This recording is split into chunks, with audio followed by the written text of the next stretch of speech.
no debíamos hacer dentro de la iglesia, y pienso que realmente eso fue muy buen comienzo.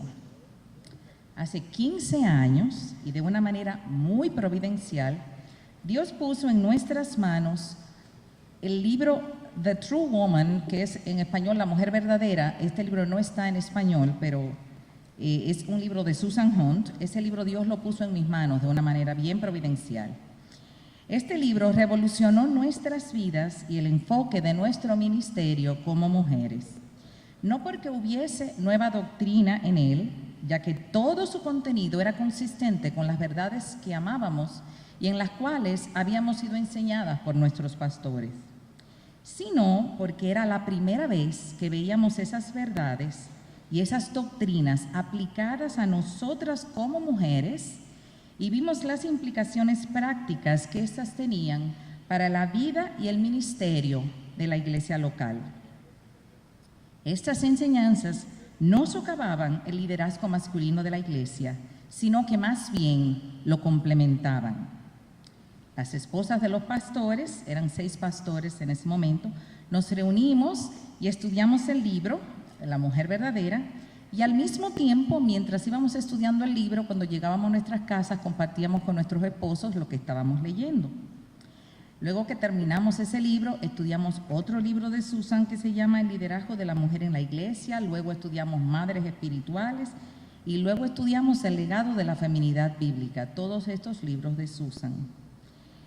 El concepto de madres espirituales comenzó a encontrar lugar en nuestros corazones y comenzamos a entender la responsabilidad que nosotras teníamos primero ante Dios con las otras mujeres de la iglesia y cómo era nuestra responsabilidad como mujeres traspasar este legado a la próxima generación. Todo esto que he contado hasta aquí fue un proceso como de 3 años. Entonces, a este punto de la historia se presenta un viaje ministerial a la isla de Cuba y mi esposo y yo éramos enviados por la iglesia, era a dar una conferencia sobre masculinidad y feminidad bíblica. Cuando supe la responsabilidad que tenía, yo quería compartir el libro de La Mujer Verdadera, que había sido de tanta bendición para mí y para las mujeres de la iglesia allá en Cuba. Y yo había hecho una traducción casera. Tiene un 80%, vamos a decir, del contenido del libro que yo se lo daba a las hermanas, pero era algo muy personal e informal. Yo quería, como en Cuba no hay mucho material cristiano para leer ni nada, llevar copias de este material para que las hermanas cubanas tuvieran que leer. Pero a mí me pareció que esto era una brillante idea. Pero cuando la comento, uno de nuestros pastores dice: yo no creo que tú puedas hacer eso. Ese libro tiene derechos de autor. Tú no has pedido permiso a nadie para hacer esa traducción. Tú no puedes hacer eso. Y digo yo, pero ¿cómo es posible, Pastor Salvador? Le digo yo, no puede ser. ¿Cómo vamos a privar a las mujeres de Cuba de esta bendición? Él dijo, no es correcto hacerlo de esa manera. Entonces yo le digo, ¿qué puedo hacer? Dice, bueno, contacta a la autora y pídele permiso.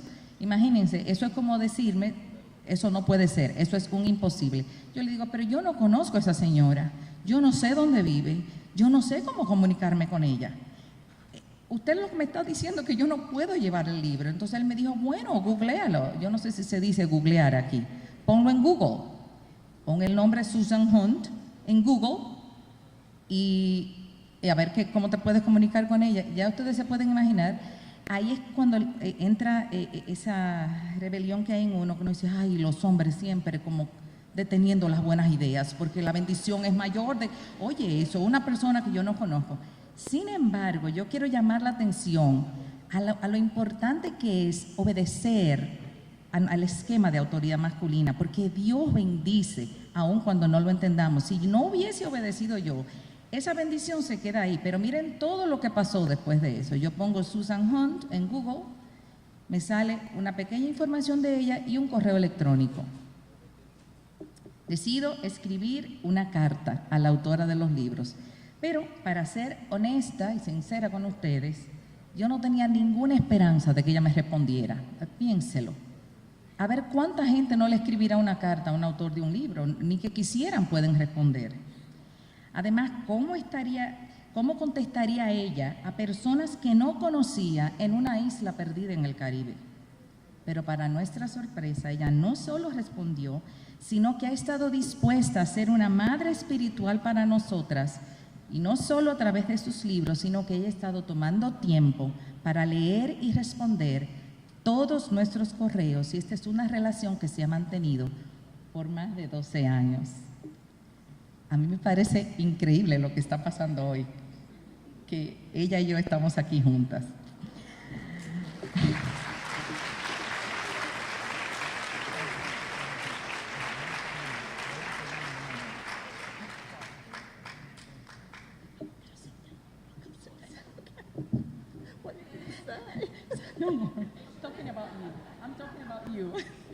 Susan no habla español, pero lo lindo es que ella viene y se me pone al lado y yo comienzo a explicarle en español que no, que ella se tiene que sentar, que no es aquí,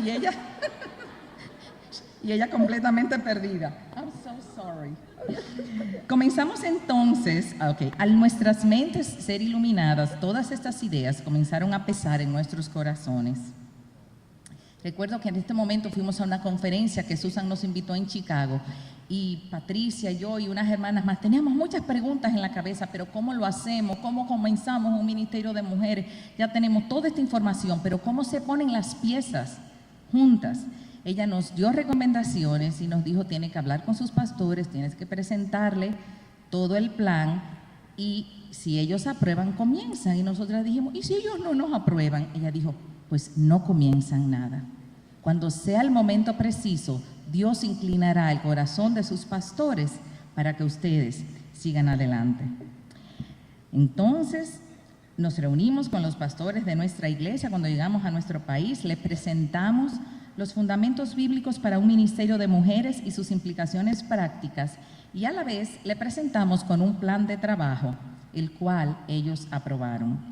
Comenzamos entonces una escuela dominical para mujeres, donde estudiamos el libro La Mujer Verdadera. La respuesta de las hermanas de la iglesia fue sorprendente. Unas 100 mujeres asistieron a este estudio por un periodo de tiempo. Terminamos con una tarde de té donde las hermanas compartieron testimonios de qué cosas habían aprendido durante todo ese tiempo. También tuve el privilegio de compartir este libro con un grupo de adolescentes. Las jóvenes, y me alegro de ver muchas jovencitas aquí, las jóvenes tienen mucha influencia mundana porque el mundo tiene una agenda definida para ellas. Sin embargo, también descubrí que están deseosas y hambrientas de tener madres espirituales. Ellas necesitan mujeres piadosas que les enseñen y modelen para ellas lo que significa ser una mujer verdadera. Pero esto requiere de nosotras tiempo, paciencia, tolerancia y amor. Testimonios como los siguientes fueron de mucho estímulo durante el camino.